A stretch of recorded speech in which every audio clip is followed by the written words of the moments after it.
Olá, seja bem-vindo ao programa Orvalho da Catedral Presbiteriana do Rio. Essa é mais uma mensagem de Deus para o seu coração.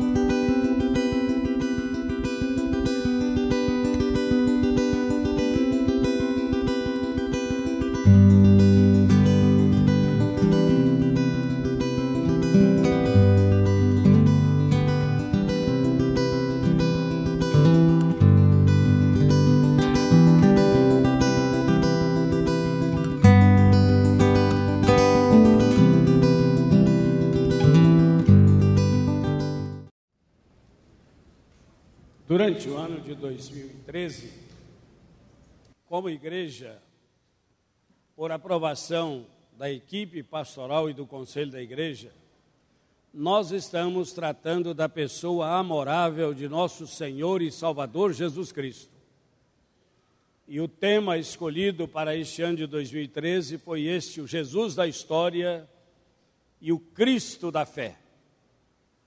2 pontos. Em meu lugar, como agiria ou reagiria Jesus?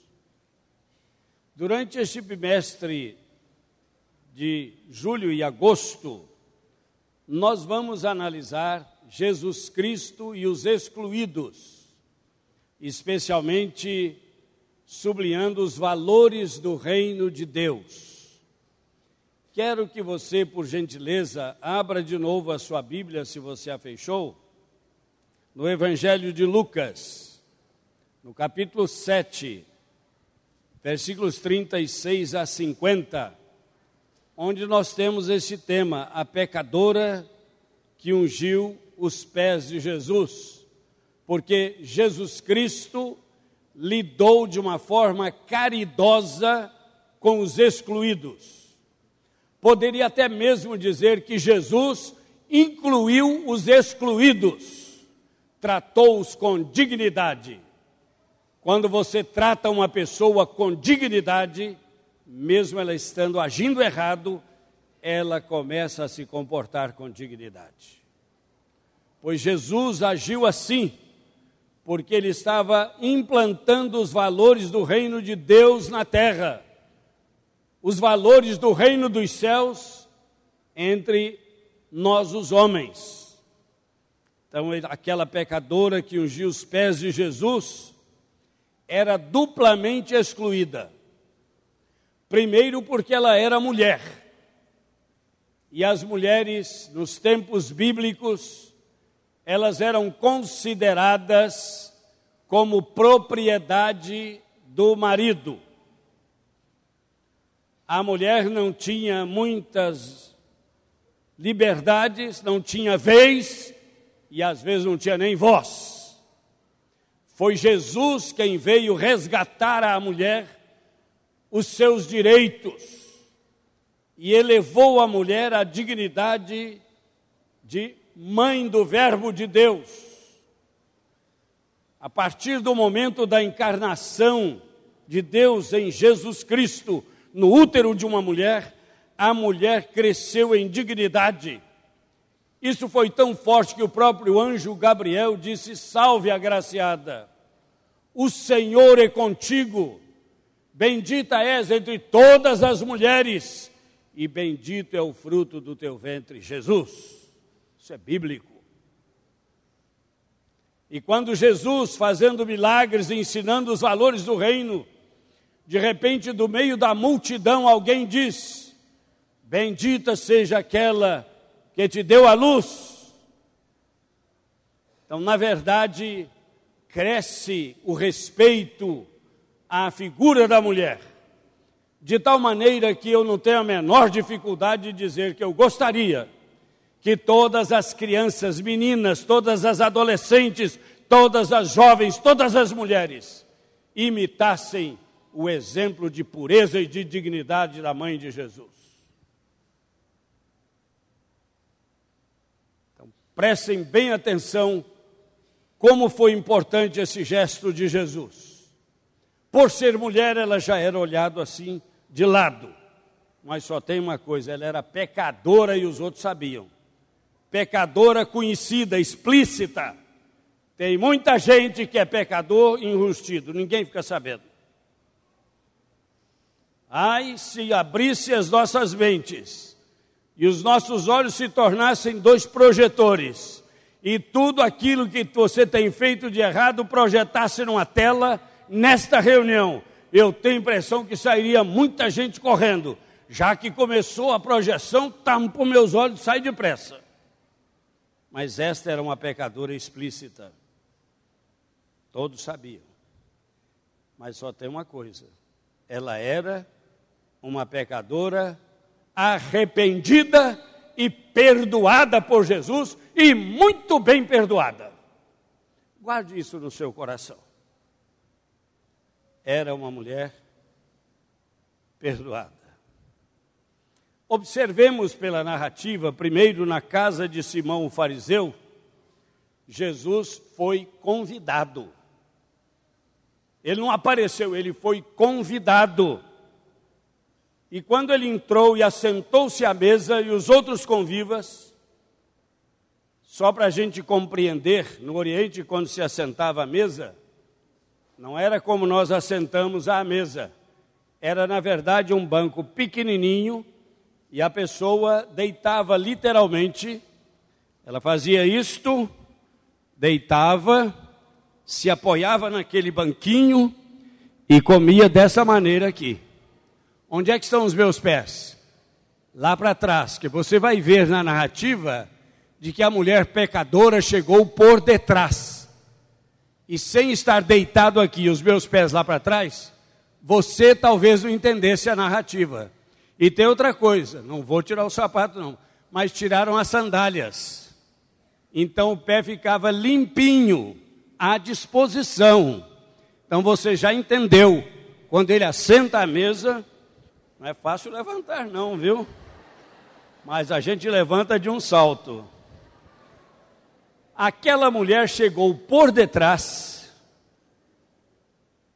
era uma mulher da cidade, chegou por detrás e fez uma coisa muito estranha. Ela trazia um vaso de alabastro. O alabastro é uma cor clara. Esse vaso é muito precioso. Foi um presente que o meu presbítero Carlinhos me deu. Era precioso o vaso de alabastro. Mas naquela hora, ela quebrou o vaso. Derramou o perfume. Os que estavam ali sentiram o cheiro. E houve quem dissesse, esse perfume é bom. Isso é nardo puro. E outra coisa, Davi quebra o vaso. Acontece que sem quebrar o vaso, você não solta o perfume. Vidro fechado, bem fechado, não solta o perfume.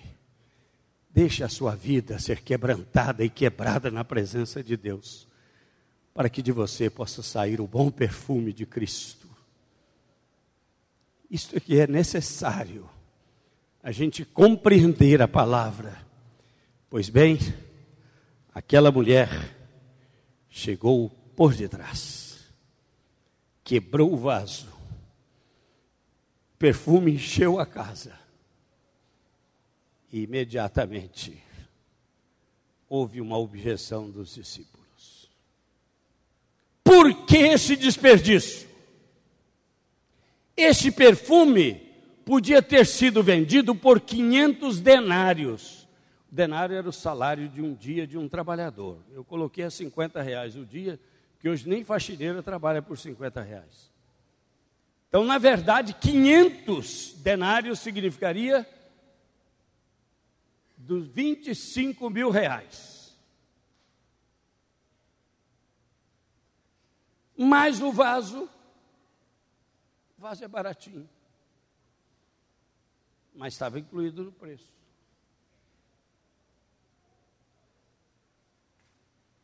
R$50 denários daria o quê? R$2.500. Vocês são melhores de matemática do que pastor. Então, muito bem. Era essa a situação. E numa outra narrativa, a de Mateus e Marcos, principalmente a de João capítulo 12, Sabe quem é que fez a observação sobre o custo do perfume que tinha que ter sido vendido e dado aos pobres? Foi Judas, você ouvia aí? Judas Iscariotes.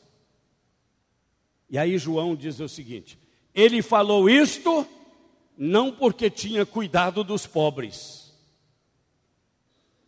mas porque era tesoureiro, ele trazia a bolsa e surrupiava o que nela era lançado. Para que esse desperdício? Vamos distribuir entre os pobres. Deixa o dinheiro com Judas para ver se vai chegar na mão dos pobres.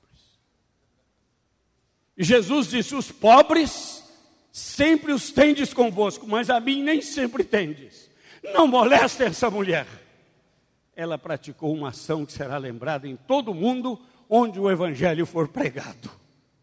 Não moleste essa pessoa que fez alguma coisa com amor. E Jesus faz uma declaração que mexeu com o coração de todos eles e mexe com o nosso também. Quando ela ungiu os pés de Jesus, ela o preparou para a sepultura. Você fica assim pensando: Senhor amado, que é isto? Ela agiu discretamente, estando por detrás aos pés. Ela chorava. Imagine os pés aqui. Ela está aqui. Naturalmente, ela estava de cócoras. E começou a chorar. E as lágrimas caíram nos pés que havia tirado a sandália. Sabe o que ela fez? Ela fez uma coisa que não se faz em público. Na cultura judaica, não. Ela desamarrou os cabelos, desgrenhou os cabelos e abaixou e enxugava o pé de Jesus com os cabelos. A mulher em Israel, pela cultura de Israel, quando ela solta o cabelo e desgrenha o cabelo, ela está querendo uma relação sexual.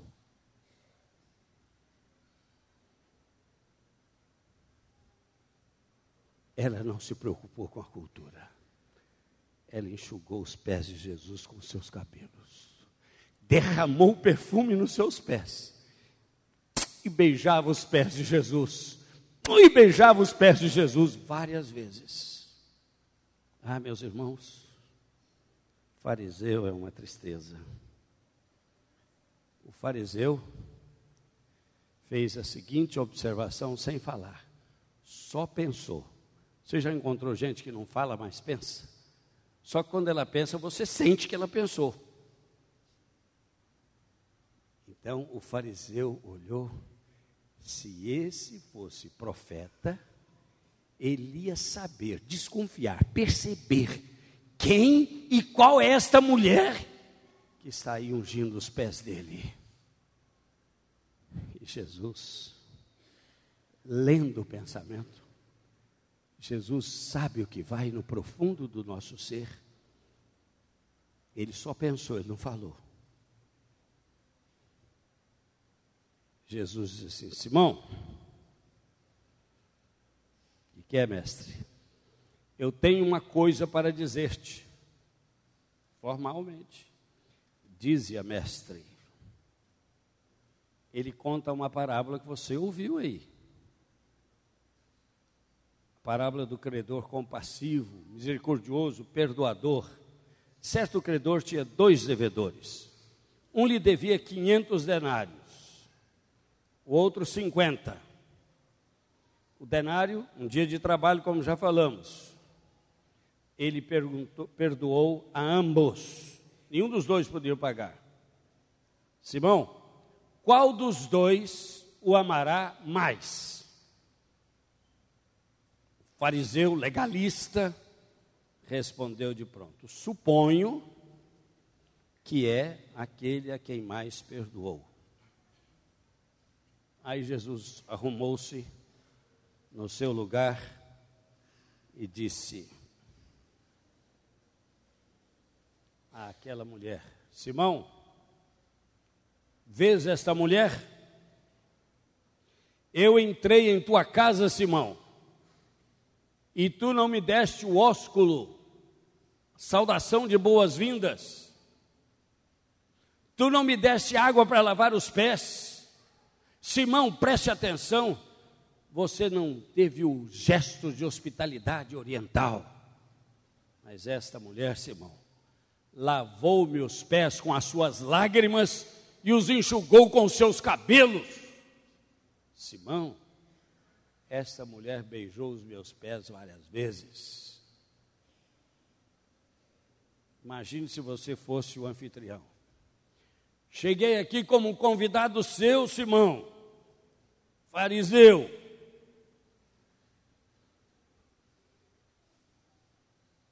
Você falhou nas regras de hospitalidade. Não me deste a unção do óleo. O óleo era para colocar na cabeça. Esta mulher com bálsamo de nardo puro ungiu-me os pés. Acompanhando o crescendo do ensino de Jesus. Por isto e muito mais, eu te digo, mulher piedosa, perdoados são os teus pecados. Perdoados são os seus muitos pecados.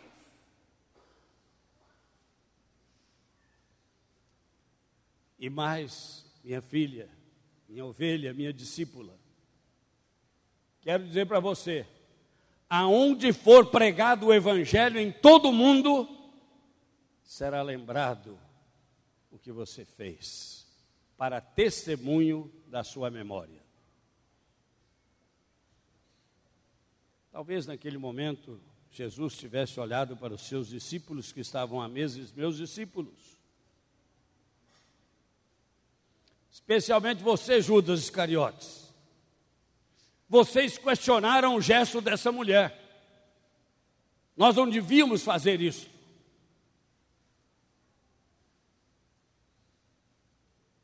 Devíamos vender esse produto e dar aos pobres. E talvez Jesus dissesse, tem gente aí que gostaria de ter esse dinheiro na bolsa do colégio apostólico. Mas meus discípulos, ela me ungiu para a sepultura. Nessa hora, por mais duro que fosse o coração, por mais que a mente estivesse agitada, eu tenho a impressão que surgiu uma pontazinha de emoção. Ela me ungiu para a sepultura. Os pobres sempre os tendes convosco, mas a mim nem sempre me tendes. Meus irmãos, se tiver de dar flor a alguém, a sua esposa, dê essa flor enquanto ela está viva e pode ver e sentir o seu perfume. Se você tiver de dizer ou fazer alguma coisa de reconhecimento a alguém, faça enquanto ele pode ouvir. Não adianta depois abraçar o pescoço do defunto e dizer, você sabe que eu sempre te amei, agora não ouve mais nada. Que Deus nos ajude a, compreendendo o texto sagrado, em cada um dos seus passos, aplicar à nossa própria vida. Eu ficaria muito triste se tivesse alguém aqui que, enquanto ouve a mensagem e falou a respeito de um tipo de atitude, falou assim, lembrei de fulana. Quem fez a observação, lembrei de fulano. Pelo amor de Deus, não faça isso. Porque a palavra de Deus é mandada segundo a vontade de Deus e age dentro do propósito de Deus. Por isso eu quero que você saiba que ao preparar essa mensagem, ao ler e reler esse texto e todos os paralelos, eu não pensei em ninguém. Eu pensei no quanto o Senhor Jesus é maravilhoso. Nas minhas atitudes, eu preciso perguntar a mim mesmo como agiria Jesus. E vou dizer a você, eu tenho um pouquinho de medo quando eu pergunto isso. Porque você sabe muito bem que Jesus foi muito direto ao ponto. E quantas vezes nós somos meio diplomáticos, ou procuramos ser. Mas eu louvo a Deus, porque o Espírito Santo de Deus habita em nós, e Ele refreia os nossos sentimentos. E você aguenta coisas que não gostaria de aguentar. Por amor a Cristo. Aguente firme. Não abandone. Siga em frente. Deus nos abençoe. Como é bom ouvir a palavra de Deus. Venha nos visitar. A nossa igreja fica situada na rua Silva Jardim 23, no centro do Rio, próximo à Praça Tiradentes. Que Deus o abençoe e até a próxima.